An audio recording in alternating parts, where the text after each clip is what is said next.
नमस्कार मित्रों, मंगलूर विद्यालय के प्रथम बीकॉम द्वितीय सेमेस्टर हिंदी भाषा कक्षा में आपका स्वागत है। मैं नागभूषण एच.जी.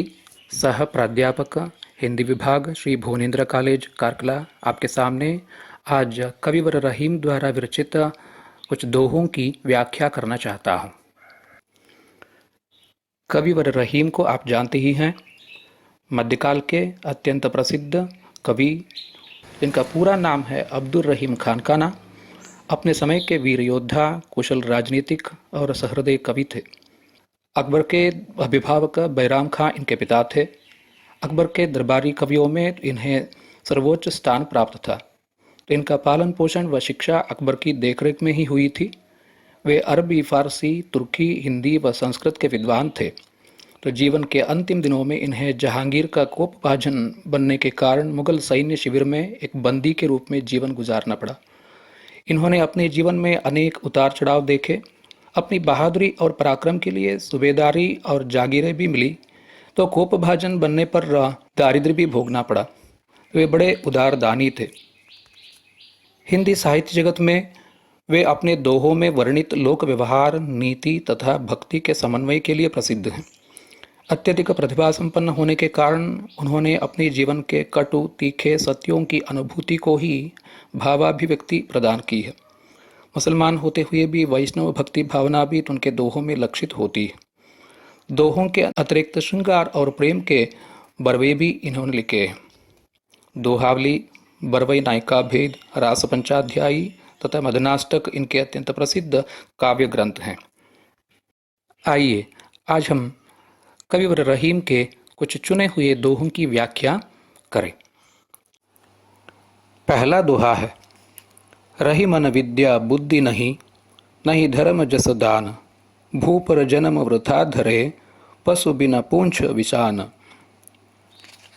रहीम कहते हैं कि जो मानव पढ़ा लिखा नहीं, जिसमें बुद्धि नहीं, जो ज्ञानहीन है, वह धर्म या कर्म, दान आदि नहीं करता, तो उसका जीवन तो इस धरती पर बोझ के समान है। वह तो बिना पूंछ और सींग के निराप पशु है, जिसने व्यर्थ जीवन के बोझ को वहन किया है। संस्कृत के एक सुभाषित में भी कहा गया है, साहित्य संगीत कला विहीन साक्षात पशु पुच्छ विषाणहीन। यही भाव इस दोहे में भी दिखाई देता है। आइए हम दूसरा दोहा पढ़ेंगे। रीति प्रीति सब सो भली, बैर न हित मित गोत, रही मन याही जन्म की, बहुरी न संगत होत। रहीम कहते हैं, हे मित्र, प्रत्येक के साथ प्रीति रीति का व्यवहार तो बहुत अच्छा है, पर अपने वंश वालों के साथ किसी भी प्रकार से वैर उचित नहीं। वह तो अहितकर ही है, क्योंकि जो मेल मिलाप इस जन्म में हुआ है वह पुनः कदापि संभव नहीं। रहीम कहते हैं, रीति प्रीति सब सो भली, सबसे हमें प्रीतिपूर्वक व्यवहार तो करना ही है, लेकिन अपने लोगों के साथ जो मित्र हैं, अपने गोत्र के हैं, तो उनके साथ भी कभी अहित का व्यवहार न किया जाए। ये जन्म जो हमें जो मिला है, तो ये पुनः नहीं मिलता। अब हम तीसरा दोहा पढ़ेंगे। सदा नगारा कूच का, बाजत आठो जाम, रही मन याजग आई के, का करी रहा मुकाम। रहीम कहते हैं, कूच का मतलब है रणयात्रा। नगारा, नगाड़ा, युद्ध के समय पुराने ज़माने में जो युद्ध हुआ करते थे तब नगाड़े बजते थे, बाजे बजते थे। और ये जीवन भी तो एक युद्ध है, एक संघर्ष है, और यहाँ नित्य हम आगे बढ़ते रहते हैं। आटो जाम, आटो पहर, यहाँ युद्ध की रणभेरी बजती होती है। रहीम कहते हैं, इस जग में आकर हमें इन सब के लिए तैयार रहना है, इन सब का सामना करना है। तो इस संसार में कोई हमेशा के लिए नहीं रहता, बना नहीं रहता, और इसीलिए तो युद्ध यात्रा में जीतना जिस तरह एक योद्धा के लिए अनिवार्य है, तो उसी प्रकार जीवन में पदार्पण करके प्रत्येक जीव को अपने जीवन की सार्थकता प्राप्त करना भी उतना ही अनिवार्य है। तो जीवन का ये संघर्ष हमें करना चाहिए और इसमें जीतना चाहिए, तभी तो हमारा जन्म सार्थक होगा। आइए अब हम चौथा दोहा पढ़ेंगे। अमर बेली बिन मूल की, प्रतिपालत है ताही। रहे मन ऐसे प्रभु ही तजी, खोजत फिरी ये काही। रहीम कहते हैं कि अमर बेल की कोई जड़ नहीं होती, परंतु ईश्वर उसका भी पालन पोषण करता है।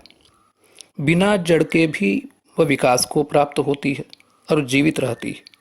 हे मनुष्य, तू ऐसे प्रभु को छोड़कर अन्य किसी को क्यों कर खोजता फिरता है।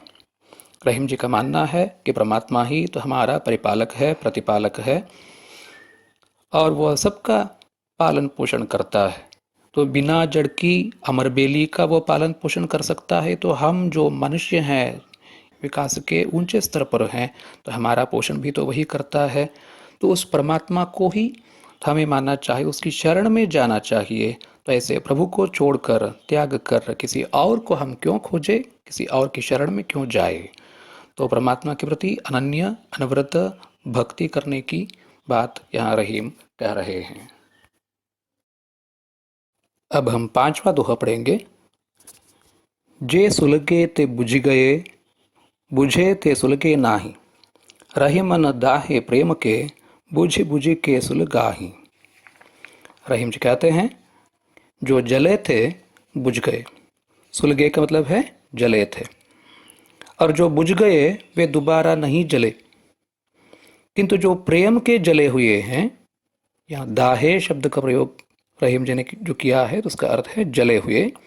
जो प्रेम के जले हुए हैं वे तो बुझ बुझ कर फिर जल उठते। प्रेम की आग कभी भी शांत नहीं होती, वह तो रह रह कर जल उठती है। आइए हम छठे दोहे का अर्थ समझेंगे। प्रीतम छवि नैन न बसी, पर छवि कहाँ समाये। भरी सराय रहीम लखी, आप पति का फिर जाए। रहीम इस दोहे में हृदय से ईश्वर भक्ति की प्रेरणा देते हैं। वे कहते हैं कि ईश्वर का सौंदर्य नेत्रों में बस जाने पर उसमें किसी अन्य की सुंदरता नहीं समा सकती। जैसे मुसाफिर सराय को भरी हुई समझकर वापस लौट जाता है, इसी प्रकार यदि हृदय में भगवान का वास है तो फिर उसमें अन्य बातों का प्रभाव नहीं हो सकता। अर्थात रहीम कहते हैं कि प्रीतम परमात्मा जिसका सौंदर्य हमारी आंखों में बस गया है, तो उसकी बराबरी और कोई नहीं कर सकता। सराय अथवा धर्मशाला जो भरी रहती है और उसे देखकर जहाँ आश्रय ना पाने के कारण पथिक वहाँ से फिर जाते हैं, तो उसी प्रकार परमात्मा की छवि जब तक हमारे आँखों में बसी रहती है, तब तक सांसारिकता के प्रति हमारा आकर्षण कभी हो नहीं सकता। तो भक्ति परमात्मा के प्रति होनी चाहिए, सांसारिक नहीं। अब हम सातवां दोहा पढ़ेंगे। धन रहीम जलपंथ को, लघु जी अपियत अघाय। उदति बड़ाई कौन है, जगत पियासो जाए।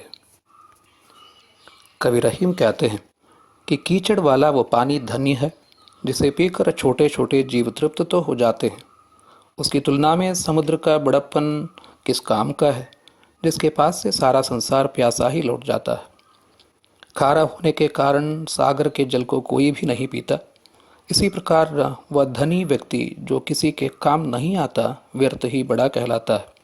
किंतु थोड़े धन वाला होने पर भी जो किसी का काम बना देता है, तो वह उस धनी से अधिक आदर पाता है। अब हम आठवां दोहा पढ़ेंगे। रहीमन खोजे ऊख में, जहाँ रसन की खानी। जहाँ गांठ तहाँ रस नहीं, यही प्रीति में हानि। रहीम कहते हैं, मधुर रस की खान बने हुए गन्ने में भी यदि खोजा जाए तो जहाँ जहाँ गांठ होती है तो वहाँ रस नहीं होता। इसी प्रकार प्रेम में जब गांठ पड़ जाती है तो वहाँ आनंद रह ही नहीं सकता। अब हम नौवां दोहा देखेंगे। रही मन धोखे भाव से, मुख से निकले राम। पावत पूरन परम गति, कामादिक को धाम। रहीम जी कहते हैं कि यदि गलती से भी मनुष्य के मुख से राम नाम निकल जाए तो कामादि का स्थान, यह शरीर पूर्ण रूप से परम गति मोक्ष पद को प्राप्त हो जाता है। रहीम का मानना है कि संसार में राम नाम के उच्चारण से, राम नाम के जाप से मनुष्य का जन्म सार्थक हो जाता है, वह परम गति को प्राप्त करता है। लेकिन बहुत से लोग ऐसे भी हैं तो जो राम भक्ति के बदले राम से विरक्ति रखते हैं, संसार से आसक्ति रखते हैं। लेकिन समय अथवा संदर्भ ऐसा आ जाता है कि वे व्यक्ति कभी धोखे से, गलती से राम का नाम लेते हैं, तब भी उनका भला ही होता है। वह पूर्ण परम गति प्राप्त करते हैं। कामादि दोषों के होने के बावजूद उनको मुक्ति लाभ होता है। आइए हम अंतिम यानी 10वां दोहा पढ़ेंगे। दीर्घ दोहा अर्थ के आखर थोरे आही, जो रहीम नट कुंडली सिमरी कूद कड़ी जाही। प्रस्तुत दोहे में कविवर रहीम दोहा नामक छंद की विशेषता के संबंध में कहते हैं कि 24 मात्राओं के इस छोटे से दोहे में अक्षर तो कम है, लेकिन उसका अर्थ तो गहरा होता है। जैसे बाजीगर अपने शरीर को सकुचाकर लोहे के छल्ले में से कूद कर निकाल देता है, इसी प्रकार गंभीर अर्थ थोड़े से अक्षरों में सिमटे रहते हैं। रहीम का मानना यही है कि कम से कम शब्दों में बहुत कुछ कहने की सामर्थ्य सिर्फ कवि में ही होती है। दोहा भले ही छोटा लगे, लेकिन उसका अर्थ बहुत ही गंभीर और गहरा होता है।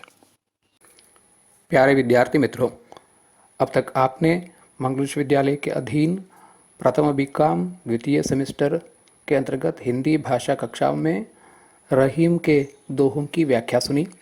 इसका लिखित नोट्स आपको पहले ही दिया गया है और उसका अध्ययन कीजिए, दोहों को पढ़िए और उनका अर्थ समझ लीजिए।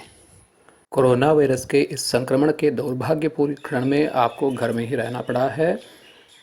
फिर से आपसे एक बार विनती है कि घर में ही रहे, सुरक्षित रहे और अपना अध्ययन जारी रखें। धन्यवाद।